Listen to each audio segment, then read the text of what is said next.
ಪಿಕ್ ಮಾಡ್ತಿಲ್ಲ. ಇನ್ನೊಂದ್ಸಲ ಟ್ರೈ ಮಾಡು.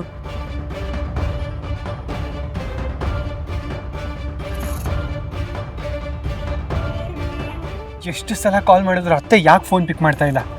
ನಂಗೆ ಯಾಕೋ ಭಯ ಆಗ್ತಾ ಇದೆ. ಭಯ ಪಡೋವಂಥದ್ದೆಲ್ಲ ಏನೂ ಆಗಿಲ್ಲ. ಯಾವುದೋ ಕೆಲ್ಸದ ಮೇಲೆ ಹೋಗಿದ್ದಾರೆ ಅನ್ಸುತ್ತೆ. ಇನ್ನೇನು ಬರ್ತಾರೆ.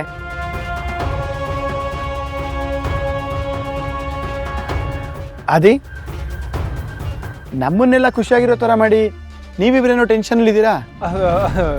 ಏನೂ ಇಲ್ಲ ಚಿಕ್ಕಪ್ಪ, ಇವಳು ತಲಹರಟೆ ಏನೇನೋ ಮಾತಾಡ್ತಾ ಇದ್ಲು, ಅದ್ರ ಬಗ್ಗೆ ಯೋಚನೆ ಮಾಡ್ತಾ ಇದ್ದೆ ಅಷ್ಟೇ. ನೀವಿಬ್ರು ಒಂಥರ ಟಾಮ್ ಆ್ಯಂಡ್ ಜೆರ್ರಿ ಇದ್ದಂಗೆ. ಒಂದ್ಸಲ ಕಿತ್ತಾಡ್ತೀರಾ, ಒಂದ್ಸಲ ಖುಷಿಯಾಗಿರ್ತೀರಾ. ಇಷ್ಟೊತ್ತು ಆಟ ಆಡಿಸಿದ್ರಲ್ಲ, ಅದಕ್ಕಿಂತ ನೀವು ಆಡೋ ಆಟ ಇದೆಯಲ್ಲ, ಅದನ್ನ ನೋಡೋಕ್ಕೆ ಖುಷಿ ಆಗುತ್ತೆ ನಮಗೆ.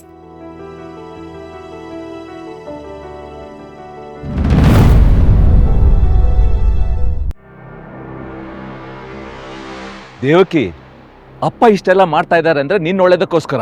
ನನ್ನ ಒಳ್ಳೇದಕ್ಕೋ ಕೆಟ್ಟದಕ್ಕೋ ನನಗೆ ಗೊತ್ತಿಲ್ಲ ಅಣ್ಣ. ಆದ್ರೆ ಸುಳ್ಳು ಹೇಳಿ ನಂಬಿಸೋ ಅವಶ್ಯಕತೆ ಏನಿತ್ತು? ಹೋಗ್ಲಿ, ನೀನಾದ್ರೂ ನನ್ನ ಹತ್ರ ಸತ್ಯ ಹೇಳ್ಬಹುದಾಗಿತ್ತಲ್ಲ, ಯಾಕೆ ಹೇಳಲಿಲ್ಲ? ಇವರು ಹೇಳ್ಬೇಡ ಅಂತ ತಾಕೀತ್ ಮಾಡಿದ್ರಾ? ಮಗಳೇ, ಹಾಗೆಲ್ಲ ಏನೂ ಇಲ್ಲ. ನನ್ನ ಬಗ್ಗೆ ತಪ್ಪು ತಿಳ್ಕೊಬೇಡ. ನೀನು ಭಾಳ ಚೆನ್ನಾಗಿರ್ಬೇಕು, ಇಂಥ ದುಷ್ಟನ ಕೈಲಿ ಸಿಕ್ಕಾಕೊಂಡು ನಿನ್ನ ಜೀವನ ಹಾಳಾಗಬಾರ್ದು ಅಂತ ಸುಳ್ಳು ಹೇಳಿದ್ದೀನಿ. ಅದರಿಂದ ಏನ್ ಲಾಭ ಆಯ್ತು? ನನ್ನ ಅರ್ಥ ಜೀವನನ ಇವನ್ ನೆನಪಲ್ಲಿ ಕಳೆಯೋ ಹಾಗೆ ಮಾಡಿದ್ರಿ. ನಿಮ್ ಮುಂದೆ ನಗ್ತಾ ಇದ್ದಿದ್ ಮಾತ್ರಕ್ಕೆ ನನ್ನ ಮನಸ್ಸಲ್ಲಿ ಏನು ನೋವಿಲ್ಲ ಅಂತ ನೀವು ಹೇಗೆ ಅನ್ಕೊಂಡ್ರಿ? ನಾನು ಅಷ್ಟೇ ದೇವಕಿ, ನಿನ್ನ ಬಿಟ್ಟು ಬದುಕೋಕೆ ತುಂಬಾ ಕಷ್ಟಪಟ್ಟೆ. ನಿನ್ನ ನೋಡಬೇಕು, ಮಾತಾಡಿಸ್ಬೇಕು, ಎಲ್ಲ ಸತ್ಯಗಳನ್ನ ಹೇಳ್ಕೋಬೇಕು ಅಂತ ತುಂಬಾ ಪ್ರಯತ್ನ ಪಟ್ಟೆ. ಆದ್ರೆ ಅದಕ್ಕೆಲ್ಲ ಅಡ್ಡ ಬಂದಿದ್ದು ನಿಮ್ಮಪ್ಪ ಧರ್ಮರಾಜ್.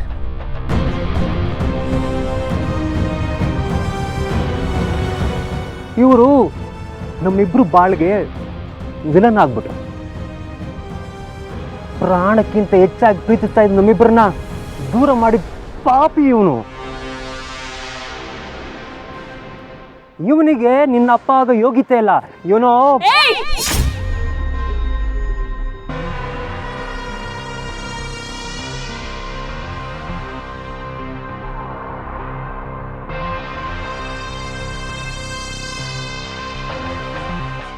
ಇನ್ನೊಂದ್ಸಲ ನೀನ್ ಅವ್ರನ್ನ ಏಕವಚನದಲ್ಲಿ ಕರೆದ್ರೆ ಚೆನ್ನಾಗಿರಲ್ಲ ಜೈ.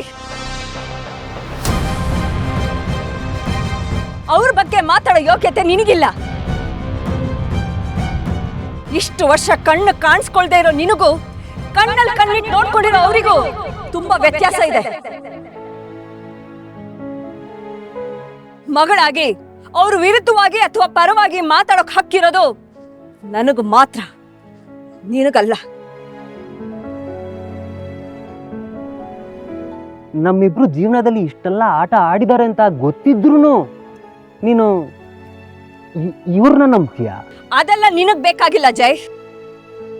ಈಗ ನೀನ್ ನನ್ನನ್ನ ಕಿತ್ಕೊಳಕ್ ನೋಡಿದ್ರೆ ಅದು ಯಾವತ್ತಿಗೂ ಸಾಧ್ಯ ಇಲ್ಲ ಜೈ. ನಾನ್ ನಿನಗ್ ಸಿಗೋದಿಲ್ಲ ಅಂತ ಅವಾಗ್ಲೇ ಹೇಳಿದೀನಿ. ಈಗ ನೀನು ನನ್ನ ವಿರುದ್ಧ ಅವ್ರನ್ನ ಎತ್ಕಟ್ಟಿ ನನ್ನನ್ನು ಪಡ್ಕೊಳ್ಳೋ ಪ್ರಯತ್ನ ಮಾಡಬೇಡ. ಅದು ಯಾವತ್ತಿಗೂ ಸಾಧ್ಯ ಆಗೋದಿಲ್ಲ. ಅವ್ರು ನನಗೇನೇ ಮಾಡಿರ್ಬೋದು, ಆದ್ರೆ ಅವ್ರು ನನಗಪ್ಪ.